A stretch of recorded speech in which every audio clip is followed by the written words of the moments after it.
প্রায় ৫-৬ মাস পর আজ গেছিলাম একটা বিয়েবাড়ি। ১ম এ তো ভেবেছিলাম অনেকদিন পর বিয়েবাড়ি পাচ্ছি, মানে জমিয়ে খাওয়া-দাওয়া করব, অনেক সাজুগুজু করব, সাথে অনেক, অনেক ছবি তুলব। কিন্তু যেটা আমি ভাবি সেটা কখনোই আমার সাথে ঘটে না। আর জানো তো, আমার নিজের বিয়ের আগে এটাই হয়তো লাস্ট আমার কোনো বিয়ে অ্যাটেন্ড করা। তো চলো সারাদিন কি, কি করলাম সেটা ১ম থেকে বলি। আমি কিন্তু বিয়েতে শুধু রাতে যাইনি। আমার মা-বাপির জ্বালায় আমাকে গায়ে হলুদের সময় ওখানে যেতে হয়েছিল শুধুমাত্র বোর হওয়ার জন্য। সকাল থেকে তো আমার মার বাড়িতে পাত্তাই পাওয়া যায়নি। আর কিছু বলতে গেলেই শুনতে হচ্ছে সবাই নাকি এমনই করে, আমিই নাকি একাচোরা। আর এইদিকে নাচানাচি দেখে আমার তো শুধু একটা কথাই মনে হচ্ছিল, দাঁড়াও একবার শুধু আমার বিয়েটা আসতে দাও, তারপর দেখাবো নাচ কাকে বলে। যদিও নাচের জন্য আমাকে অনেকেই বলছিল, কিন্তু আমি নিজের পাড়ার লোকের সাথেই কথা বলি না, সেখানে পাশের পাড়ায় গিয়ে নাচানাচি করব সেটা তো আমার ভাবনারও বাইরে।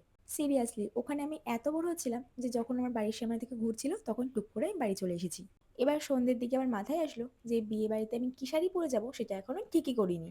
সকাল থেকে বেশ বৃষ্টি হয়েছে, যে কারণে খুব একটা ভারী শাড়ি আমি আর পরতে চাইছি না। সকালে আমি বোর হলেও এখন কিন্তু আমি বিয়ে বাড়ি যাওয়ার জন্য বেশ এক্সাইটেড ছিলাম, কারণ এখন দিদিরা চলে এসেছিল। আর ওরা থাকলে পাশে কে আছে সেসব দেখারও আমার প্রয়োজন হয় না। সকালেই ওরা আসতো, কিন্তু হঠাৎ করে আগের দিন জানতে পেরেছে আজ নাকি ওকে স্কুল যেতে হবে, যে কারণে ও আর আসতে পারেনি।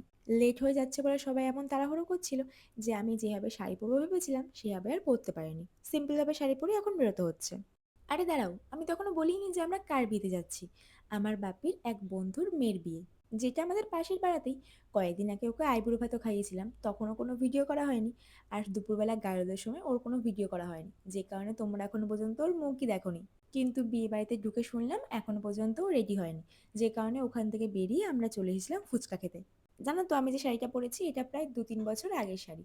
তখন এই শাড়িগুলো হঠাৎ করে খুব উঠেছিল, বাট ব্লাউজটা বানানো ছিল না বলে পরতে পারিনি। এই ১ বছর মতো হলো এই শাড়িটার ব্লাউজ বানিয়েছিলাম। তখন থেকে আমি যখনই এই শাড়িটা পরার কথা ভেবেছি, আমার মা সবসময় একটা কথাই বলে, এই শাড়ি পরবি, তোর কি আর কোনো ভালো শাড়ি নেই? এই বলে বলে এতদিন এই শাড়িটা আমি পরতে পারিনি।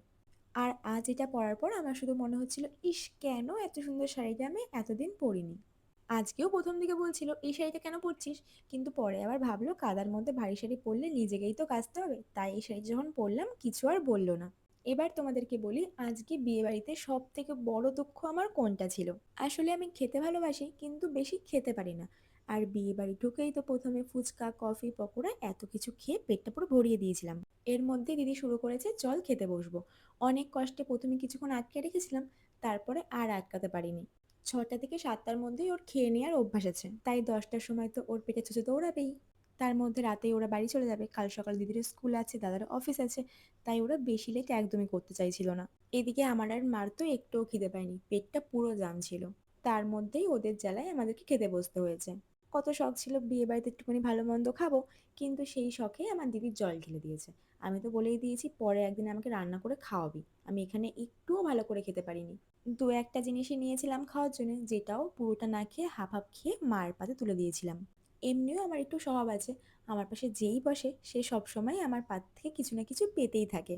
আর এইদিকে তোমরা দেখেই বুঝতে পারবে ভিডিওর জন্য ও এইভাবে সোজা হয়ে বসে আছে। আর ফাইনালি আমার পাতে চলে এলো চিকেন আর ফ্রাইড রাইস, যেটা আমার খুব পছন্দের, মেনলি যেটাই আমি খেতে চাইছিলাম, যে কারণে ভাতও একটুখানি নিয়েছিলাম। আর সেভাবে সামনে আর কিছু খাইও নি, একমাত্র এটা খাওয়া বলে। তাও এটা ঠিক করে আমি খেতে পারিনি। মনে অনেক দুঃখ নিয়ে বিয়ে বাড়িতে খাওয়া দাওয়া কমপ্লিট করে এখন ফাইনালি আমরা এসেছি বউ দেখতে। বউ দেখা নিয়ে কথা, টাইমটা অত ম্যাটার করে না। আমার সাথে তোমরাও দেখে নিলে, এবার যাই আমি ঘুমাই।